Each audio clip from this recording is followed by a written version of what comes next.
about 40, 45, and you just start going on up towards 68, you'll see some bad things in there. And if you read those things and just think about them, you'll see that, hey, this thing is transpiring right before our eyes, even to this day. My brothers and sisters, there's nothing, and I mean nothing, that we can do but look to our God. I mean, they shoot you when you comply. Then they lie and do all sorts of bullshit, and then they come back and say, well, you're innocent. And here's an unarmed man. You shoot him in his back. Shoot him in his back. Broad daylight. Shoot him in his back. And then, well, we're going to pay you, but you take a few days off. You did a good thing, we're going to pat you on the back. You did a good thing, you killed one of those Negroes. Yeah.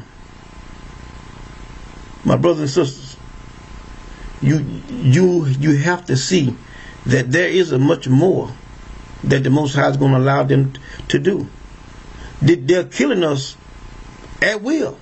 Now, I don't know whether this individual was a Hebrew Israelite, but what I'm saying is the man had color in his skin.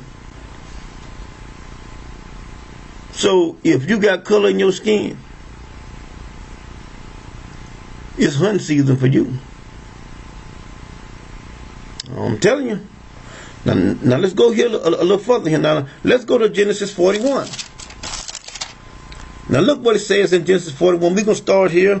It says, and it came to pass at the end of 2 full years that Pharaoh dreamed, and beheld, he stood by the river, and beheld, there came up out of the river 7 well-favored kind of fatty flesh, and they fed in the meadows. And behold, 7 other kind came up after them out of the river of favored, ill-favored, and lean-fleshed, and they and stood by the other kind upon the bank of the river. And the ill-favored and the lean-fleshed kind did eat up the 7 favored and fat kind. So Pharaoh awoke. Now we know the story here that Pharaoh dreamed this dream, and the dream was about these cattle. Some was ill looking, and some was fat looking. So we know the story that it became that it was going to be a famine in the land. Isn't that right? Now it was a famine in the land. Now let's look here at verses. Let's look at verses. Let's look at verse 11 and 12. It says, and we dreamed a dream in one night, and I and he will dream each man according to the interpretation of his dream. Now this is the butler and the baker. All right, now all y'all know the story, but what we want to pull up out of here is verse 12. And there was now he's telling the Pharaoh about Joseph. Now look what he says. He says, and there was there with us a young man, a Hebrew servant to the captain of the guard. It only takes one. See that? A Hebrew servant. Now he was down in the dungeon. He's in jail. Down in the dungeon, right? Okay, now look what he said. And we told him, and he interpreted to us our dreams. To each man according to his dream, he did interpret. Now, you guys know what happened. Y'all got to know what happened. Now, one of them died and the other one was restored. Now, here in verse 14, we see here Joseph. They called for Joseph, and he shaved himself and changed his raiment and came in unto Pharaoh. Now, I told you guys, when you are in someone else's land, You gotta do like they say do. Okay? Everybody know all the pharaohs had what? Clean shaven. Bald head, no beard, no nothing. Joseph did the same thing. Abraham did the same thing. Was it Abraham or was it Moses? I think it was Abraham. But anyway, to make a long story short, you see here that what I'm trying to stress is that when you're in someone else's land, you have to do according to the way that they say do it. Not the way that you want to do.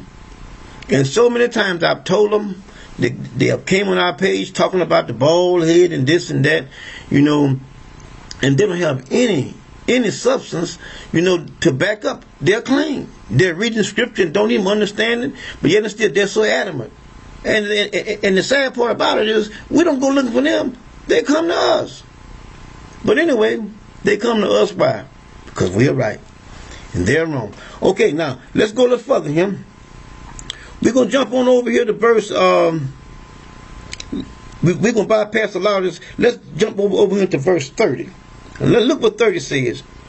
And there shall arise after them 7 years of famine, and all, the plenty shall be forgotten in the land of Egypt, and the famine shall consume the land.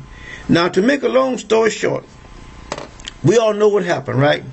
He put Joseph over everything, and then made him right up under him, gave him a ring, and set him, you know, up on the throne, and he was right up under him, right? And through the 7 years of famine, Egypt was saved. It was. Egypt was saved. But it only takes one. Joseph did something that the Pharaoh couldn't even do, and that would save his land. But the point that I'm stressing here is that no one else, and I repeat, no one else in the whole land of Egypt could interpret the dream but a Hebrew. In all the countries that ever had a Hebrew, God blessed them. God blessed them because they carried out, God used them to carry out the suffering and the punishment that he wanted to be inflicted on his people. That's right. But now here in America, America has mingled a seed. Everybody is the same. But my brothers and sisters, I'm here to tell you I beg the difference. Israel is different from all the rest of the people that is the creatures that are up on this planet. Israel is a different people. And as I stated, Levi calls us to be in the predicament that we're in this day. But Levi's going to come back, and they're going to set everything back in order. Now, who's coming back? Elijah, the prophet, but he was also a priest. He held 2 offices. Does anybody remember when he went up on Mount Carmel, called fire down from heaven, did a sacrifice before the Lord right there? Nobody can do a sacrifice before the Most High but a priest. He was dual office. Now let's go a little further. I want to bring out something here about Egypt. Let's go to Genesis 12. Let's back up a little bit. Let's go to Genesis 12 here. And I'm going to show you guys something here in Genesis 12. Egypt is a part that we all must play. Now let's look at Genesis 12. Let's read verses 9 and 10. It says, "And Abraham journeyed, going on still toward the south. And there was a famine in the land. And Abraham went down into Egypt." See that, my sisters and brothers? The only one that didn't go down into Egypt was Caleb. but everybody else went down. But if you remember, they were born in Egypt. That's right. They were born in Egypt. So my brothers and sisters, we here in Egypt right now. This is a part of our future. We're not going to stay here. We're not going to stay. We're going to leave here. And the Most High is going to be with us forever. I mean, my brothers and sisters, you have to believe that. I mean, I know that there's a lot of them out there talking about, you know, this one is gone and that one is gone. But listen, let me tell you something. The Most High is only coming back for His people. Now, someone else can say, well, you know, that they're gone, but my brothers and sisters, the Most High is only coming back for His. And if anyone knows anything, I mean, listen, my brothers and sisters, everybody want to holler about I'm black, I'm black, I'm black, I'm black now. All of this Black Lives Matter and this and that, you know, you got all these different people. But now, if you look at different ones over in other countries that are white, the whites over here, they don't look at them as white. I mean, as far as compared to them, you know, they're French. They're from France. They're from England. They're Englishmen. They're from Australia. All these people, they look just like them. I mean, if they didn't open their mouth, you can tell one from the other. But here we are, over here in America. Now those people, the whites over here, they'll tell them in a minute, you're not white, you're different. But they will respect them more than they will respect you and I. But how can one possibly, you know, tell themselves that we're all the same? I heard this basketball player saying on CNN News today when they was talking about the rioting in South Carolina that we're all people, we're all human. No, we're not. No, we're not. And I was expecting him to speak more intelligent than he was speaking. And I mean, the language that he used, and he said he was an NBA basketball player. I mean, I wouldn't have never told anyone anything like that. We need to sit down and talk about what? What is it for you and I to discuss? The only one that are getting killed is my sisters and brothers. It's not the whites. And then they want to holler about, well, why are you protesting? Everybody was at home, mind their own business. Many of them was getting high. They was getting ready to go to the club. They was going about their everyday life until this black man gets shot and killed. That was supposedly minding his own business. You wasn't even coming for him. He was minding his own business. You was coming for somebody else. And he wound up getting killed. But yet and still you tell us, you know what I mean, how can you make a statement about why they rioted and they shouldn't be there? I mean, if listen, one action brings on another action. I mean, that's simple. 1 and 1 is 2.